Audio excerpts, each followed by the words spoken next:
Hello दोस्तों, राधे राधे, नमस्कार। कैसे हैं आप सब लोग। हमारे यूट्यूब चैनल पे आप लोग का स्वागत है। मैं आपकी सोनी बहुत सुंदर बहुत प्यारा सोहर गीत लाई हूँ। आप लोग ज़रूर सुनिए और कमेंट करके बताना कैसा लगा। चैनल को लाइक सब्सक्राइब करिए, वीडियो को शेयर करिए, गीत को फुल वॉच करके सुनिए।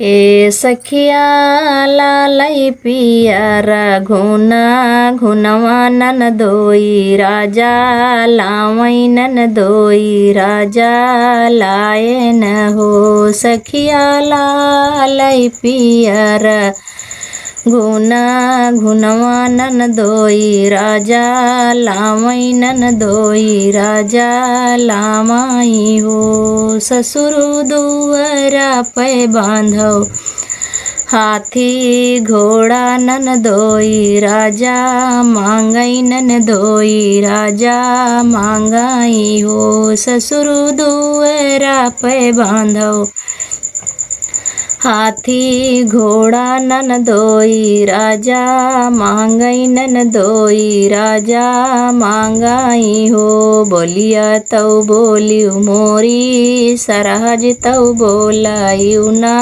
जानियु तऊ बोलाहिउ ना जानियु हो। सरहज तू हरन माजियरा लाला चाने तू हिनका लैके चलबई तू हिनका लैके चलबाई हो। सरहज तू हरन माजियरा लाला चाने तू हिनका लैके चलबई तू हिनका लैके चलबाई हो।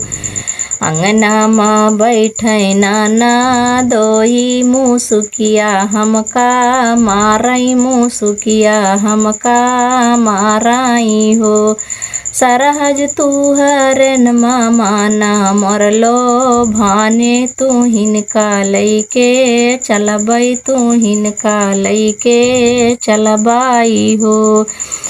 सरहज बड़ी सुंदर लागई तोर सूरतिया मूरतिया जैसे लागई मूरतिया जैसे लागई हो। सरहज बड़ी सुंदर लागई तोर सूरतिया मूरतिया जैसे लागई मूरतिया जैसे लागई हो। लालई पियर घुना घुनवा नन दोई राजा लावई नन दोई राजा लावाई हो। जेठवा दुआरा पे बांधो हाथी घोड़ा नन दोई राजा मांगई नन दुआई राजा मांगाई हो। जेठवा दुआरा पे बांधो हाथी घोड़ा नन दुआई राजा मांगई नन दुआई राजा मांगाई हो। बोलिया तऊ बोलियु मोरी सरहज बोलाहिउ नाही जानियु बोलाहिउ नाही जानियु हो। सरहज तू हरन माजियरा लाला चाने तू हिनका लैके चलबई तू हिनका लैके चलबाई हो। सरहज बड़ी सुंदर लागई तोर सूरतिया मूरतिया जैसे लागई मूरतिया जैसे लागई हो। लालई पियर घुना घुनवा नन दोई राजा लावे नन दोई राजा लावाई हो। देवरा दुअरा पे बांधो हाथी घोड़ा नन दोई राजा मांगई नन दुआई राजा मांगाई हो।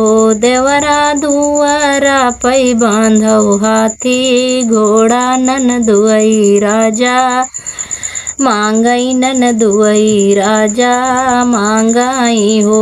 बोलिया तऊ बोलियु मोरी सरहज बोलाहिउ नाही जानियु बोलाहिउ नाही जानी हो सरहज तुहर नमा जियरा लाला चाने तू हिनका लैके चलबै तू हिनका लैके चलबाई हो सरहज तुहर नमा जियरा लाला चाने तू हिनका लैके चलबै तू हिनका लैके चलबाई हो सरहज बड़ी सुंदर लागई तोर सूरतिया मूरतिया जैसे लागई मूरतिया जैसे लागई हो लालई पियर गुन गुनवा नन दुवई राजा लामई नन दुवई राजा लामाई हो।